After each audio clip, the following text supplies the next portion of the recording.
जय जय श्री राधे।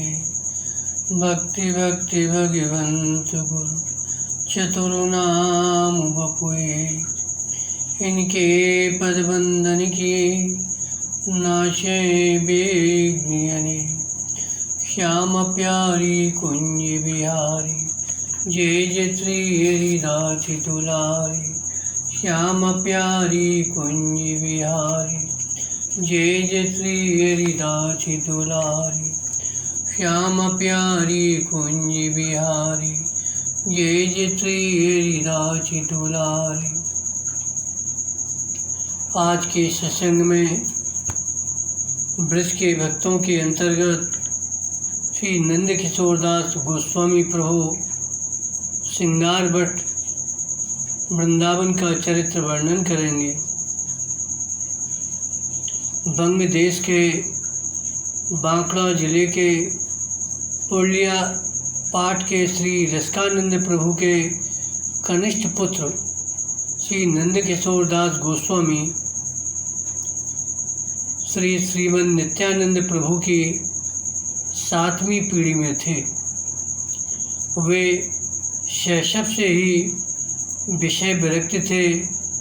नित्यानंद संतान होने के नाते वैष्णव शिष्टाचार के अनुसार वैष्णव मात्र के पूज्य थे। छोटे बड़े गृहस्थ और त्यागी सब उसी दृष्टि से उनका आदर करते थे, पर यह उनके तृणादपि सुनिचेन भाव के प्रतिकूल था। इससे उन्हें हार्दिक कष्ट होता था। उनकी प्रबल इच्छा थी भगवत कृपालब्ध किसी विशिष्ट वैष्णव के अनुगत्य में भजन शिक्षा ग्रहण करने की।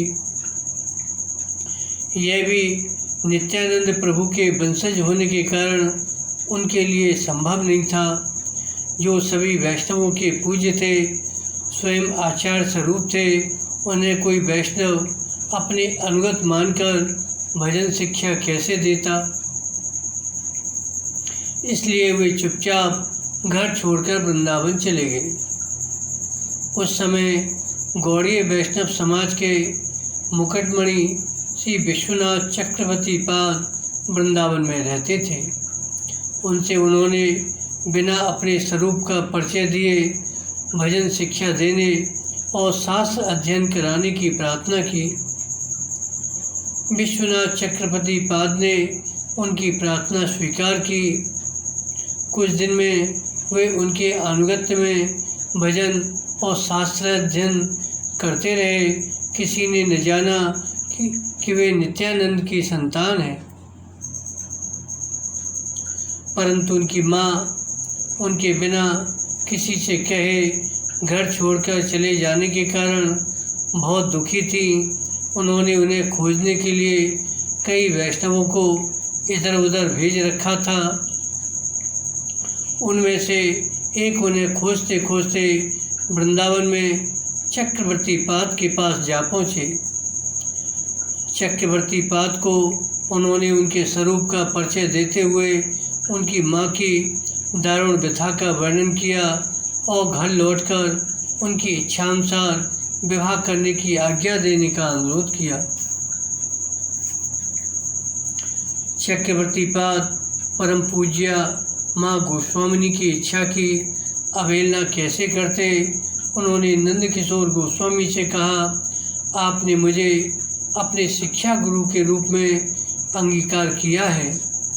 मैं यदि कुछ गुर दक्षिणा मांगूं तो देंगे। नंद किशोर जी ने तुरंत कहा, क्यों नहीं, आप आज्ञा करें।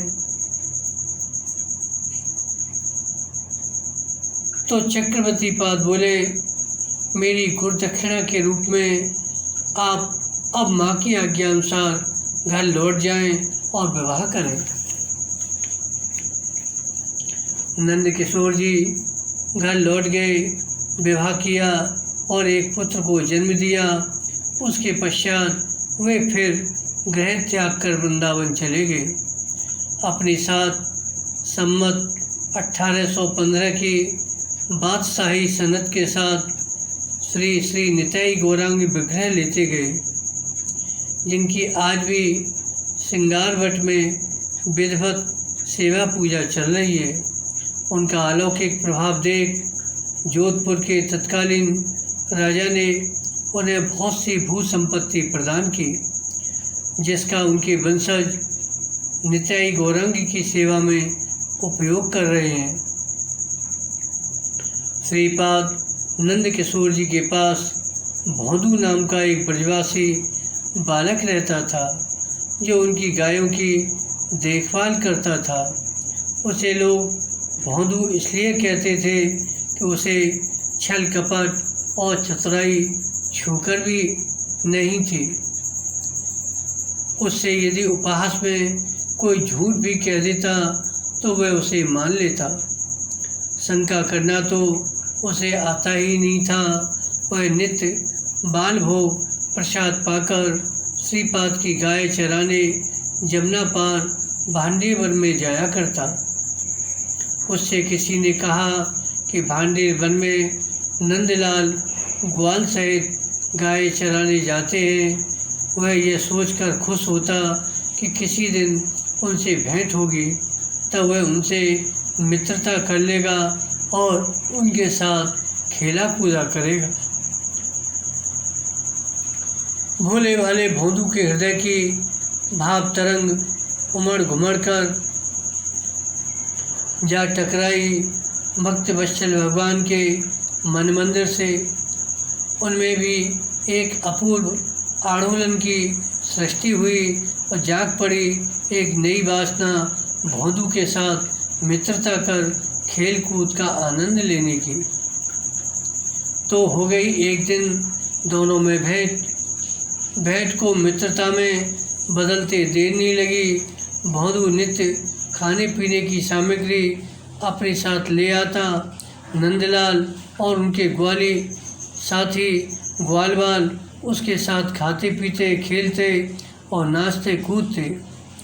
कई दिन श्रीपाद ने देखा भोंदू को सामान सिर पर ढोकर ले जाते। एक दिन उन्होंने भोंदू से पूछा, भोंदू ये क्या ले जा रहा है? भोंदू बोला, ये दाल बाटी के ताई हैं श्रीपाद। श्रीपाद बोले, दाल बाटी किसके लिए? भोंदू बोला, नंदलाल और बिन के साथी ग्वालवाल बालकन के लिए। हम सब मिलके रोज दाल बाटी बनावे हैं। श्रीपाद बोले, नंदलाल? कौन से नंदलाल रे? वही बंसी वाले जो भांडेर वन में गैया चरामे हैं। अब तो उन्होंने पूछा, बंसी वाले भांडेर वन में गैया चरामे? अच्छा बता, उनका मुखारबिंद, उनकी वेशभूषा कैसी है? अब तो नंदलाल बोले, वे बड़े मलूक हैं, सिर पे मोर मुकुट धारण कर रहे हैं, कानन में कुंडल, गले में बनमाला, पीले रंग को ओढ़ना ओढ़े हैं। सच वे बड़े मलूक लगे हैं। इस तरह भोंदू ने श्रीपाद को बताया। श्रीपाद आश्चर्यचकित नेत्रों से भोंदू की ओर देखते रह गए। उन्हें उसकी बात का विश्वास नहीं हो रहा, पर वे विश्वास के बिना रह भी नहीं जा रहे थे, क्योंकि वे जानते थे भोंदू झूठ नहीं बोलता है। एक दिन उन्होंने कहा, अच्छा भोंदू, एक दिन नंदलाल उनके साथियों को यहाँ ले आना। उनसे कहना श्रीपाद के यहाँ आपका दाल बाटी का निमंत्रण है, वे आ जाएंगे यहाँ पर। भोंदू खुश होकर बोला, आवेंगे क्यों नहीं, मैं उनको ले आऊँगा। उस दिन भांडेर जाते समय भोंदू सोच रहा था, आज नंदलाल से श्रीपाद के निमंत्रण की बात कहूँगा तो वह कितना खुश होगा। और जब उसने उनसे निमंत्रण की बात कही तो वे बोले, हम काऊ को नोतो होतो नहीं खाएं। अब तो भोंदू का चेहरा सुस्त पड़ गया। उसने कहा, नाय नंदलाल, तो कुछ चलना पड़ेगा, मैंने श्रीपाद से कह दिए, मैं तो ले जाऊँगा। नंदलाल बोले, नहीं नहीं, हम नहीं जाएंगे, हमको श्रीपाद से कहा करना। अब तो नंदलाल ने गर्दन हिलाकर मुंह बुचकाते हुए ये बात कही। भौंदू रोष करना नहीं जानता था, पर उस समय उसे रोष आ गया। उसने नंदलाल से कुछ नहीं कहा, पर वह अपनी गैयाओं को अलग कर कहीं अन्यत्र जाने लगा, जैसे वह नंदलाल से कह रहा हो, तुम्हें श्रीपाद से कुछ नहीं करना तो मुझे भी तुमसे कुछ नहीं करना, बस हो चुकी मेरी तेरी मैत्री। भौंदू क्या अब सुनने वाला था? वह थोड़ी दूर ही जा पाया। नंदलाल ने पुकारा, ओ भौंदू, नेक्स्ट सुन तो ले। अब तो भौंदू और भी तेजी से गैयाओं को हाँकने लगा। भौंदू सुनने वाला नहीं था तो भगवान भी उसे छोड़ने वाले कब थे। वे भागे उसके पीछे पीछे। बाहर वृक्ष के भगवान, तुम्हें भगवान कहते भी वाणी ले जाती है। भगवान जो अनंत कोटि ब्रह्मांडों की सृष्टि, स्थिति और प्रलय करता है, ब्रह्मा विष्णु और महेश जिनके अंश के भी अंश हैं, वे क्या किसी व्यक्ति के पीछे ऐसे भागते हैं जैसे उनकी ओर से कोई अपनी गरज अटकी हो, जैसे उसके रूठ जाने से उनका त्रिलोकी का साम्राज्य छिन जाने वाला हो। पर वे जिसके पीछे भागे वह भाग कर जाए कहाँ? नंदलाल जा खड़े हुए, भौंदू का रास्ता रोककर उसके सामने और बोले, सुनना है? उनका स्वर ऊंचा था और उसमें विनय का भाव था। भौंदू ने उनके नेत्रों की ओर देखा तो वे सजल थे। उसने कहा क्या? मैं कहूँ मैं श्रीपाद को निमंत्रण अस्वीकार नहीं करूँगा। मैं तो कहूँ मैं श्रृंगार भट्ट नहीं जाऊँगा। वो तो भूरो है, जाने नहीं श्रृंगार भट्ट राधा रानी को ठोर है।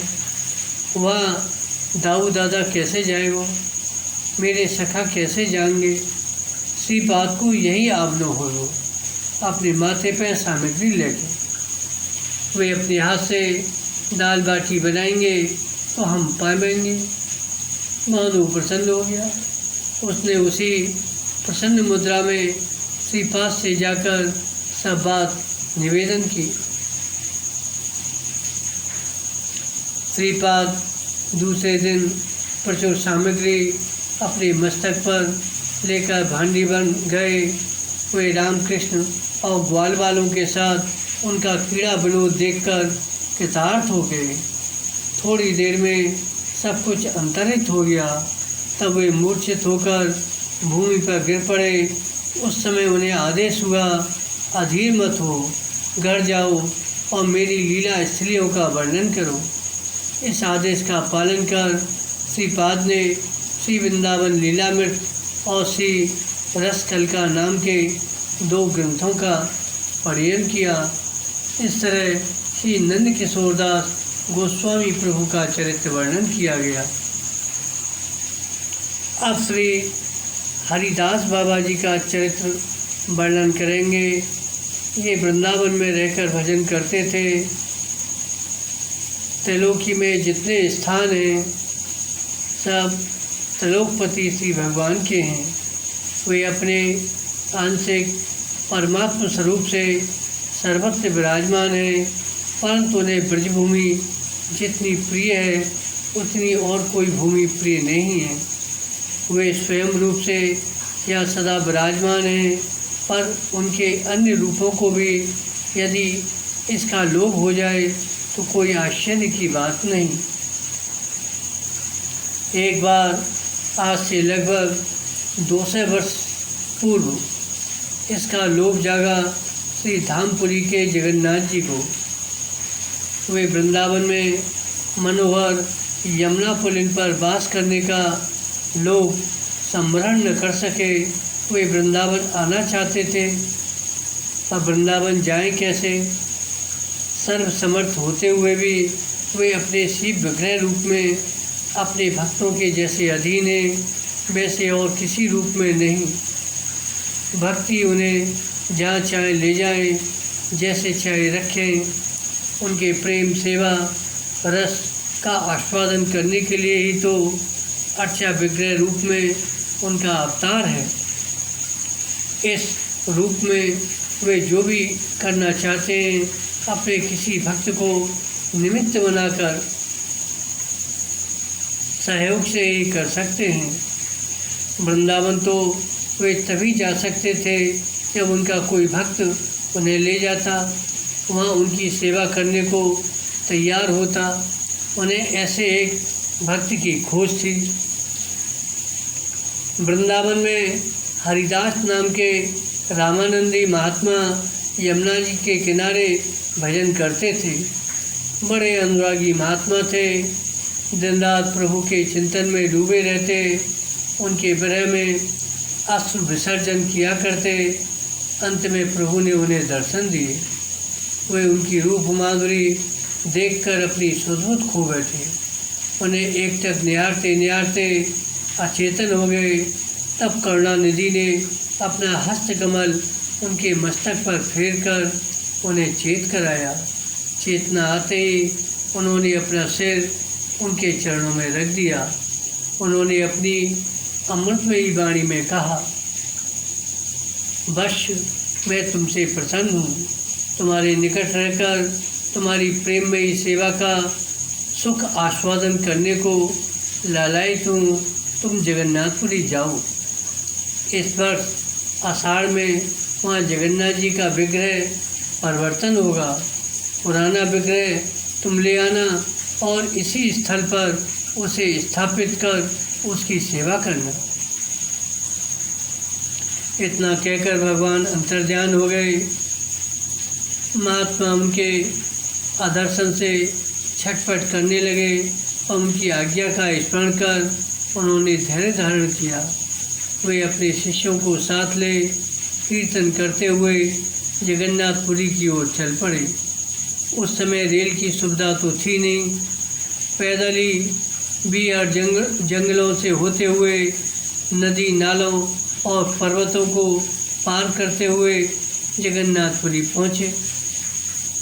जगन्नाथपुरी में महामहोत्सव था। 4 दिन बाद 36 वर्ष पीछे 2 आषाढ़ पड़ने पर जगन्नाथ जी का कलेवर बदले जाने का उनके महाअभिषेक का योग था। लाखों यात्री दूर दूर से आए थे। आनंद और उल्लास का समुद्र उमड़ रहा था। हरदास जी ने जगन्नाथ जी के पुजारियों के पास जाकर अपना अभिप्राय व्यक्त किया। उन्होंने कहा, जगन्नाथ जी का पुराना कलेवर देने का हमें अधिकार नहीं है, आप राजा से मिले। वे राजा के पास गए। राजा ने उनका तेजोमय मुखमंडल देख उन्हें साष्टांग प्रणाम किया और आने का कारण पूछा। उन्होंने भगवान की आज्ञा बताकर उनसे जगन्नाथ जी का पुराना विग्रह दिलवाने का आग्रह किया। राजा ने कहा, महाराज आपको भगवान की आज्ञा हुई है, परंतु मुझे तो ऐसी कोई आज्ञा नहीं है। उनकी प्रत्यक्ष आज्ञा के बगैर मैं सदा से चली आई रीति का पालन करने को विवश हूँ। सदा से जगन्नाथ जी का नया कलेवर होने पर पुराना कलेवर समुद्र में प्रवाहित किया जाता रहा है, अतः इस बार भी वही करना होगा। आपकी प्रार्थना स्वीकार करना संभव नहीं है, मुझे क्षमा करें। हरदास जी ने कहा, यदि शिव विग्रह सागर में प्रभावित होंगे तो मेरा शरीर भी उनके साथ प्रवाहित होगा। इतना कह के वे जा बैठे समुद्र के किनारे और अन्न जल त्याग कर प्रशांत मन से भगवान का ध्यान करते हुए प्रतीक्षा करने लगे उस घड़ी की जब उन्हें जगन्नाथ जी के शिव विग्रह के साथ अपने शरीर को समुद्र में प्रवाहित कर देना था। अब तो अर्धरात्रि में जब राजा शयन कर रहे थे, जगन्नाथ जी ने उनके समक्ष प्रकट होकर मेघ गंभीर स्वर में कहा, कोई महात्मा मेरी आज्ञा से मेरा कलेवर मांगने तुम्हारे पास आए थे, तुमने उनका तिरस्कार किया। जाओ, उनसे क्षमा मांगो और उनकी आज्ञा का पालन करो। मेरा एक विग्रह अब वृंदावन में रहा करेगा। राजा भयभीत होकर जाग पड़े। उसी समय कर्मचारियों को भेजा महात्मा जी की खोज करने। जब उनका पता चल गया, राजा स्वयं गए समुद्र के किनारे पर, उनके चरणों में गिरकर उनसे क्षमा प्रार्थना की, उनकी आज्ञा पालन करने का वचन दिया। इसके बाद जगन्नाथ जी के अभिषेक के पश्चात राजा ने एक विशाल रथ में श्री जगन्नाथ जी, श्री बलदाऊ जी और सुभद्रा जी को विराजमान कर धन धान्य और सेना के साथ उन्हें वृंदावन के लिए विदा किया। हरदास जी और उनके शिष्य उनके साथ परमानंद पूर्वक कीर्तन करते हुए कई महीने बाद वृंदावन पहुँचे। वृंदावन में यमुना जी के किनारे उसी स्थल पर जहाँ वे भजन करते थे, एक सुंदर मंदिर का निर्माण कर श्री विग्रहों को स्थापित किया। आज भी वह मंदिर और श्री विग्रह उस स्थान की शोभा बढ़ा रहे हैं। उसके सामने यमुना बह रही हैं और नीचे पक्का घाट बना है जो जगन्नाथ घाट के नाम से पुकारा जाता है। भक्तगण वृंदावन में उस स्थान पर जगन्नाथ जी के दर्शन करके कृतार्थ होते हैं। जगन्नाथ जी की रथ यात्रा के दिन वहाँ दर्शनों की विशेष भीड़ होती है। इस तरह से श्री हरदास जी बाबा जी का चरित्र वर्णन किया गया। बोलो भक्त भगवान की जय। जय जय श्री राधे, जय जय श्री राधे, जय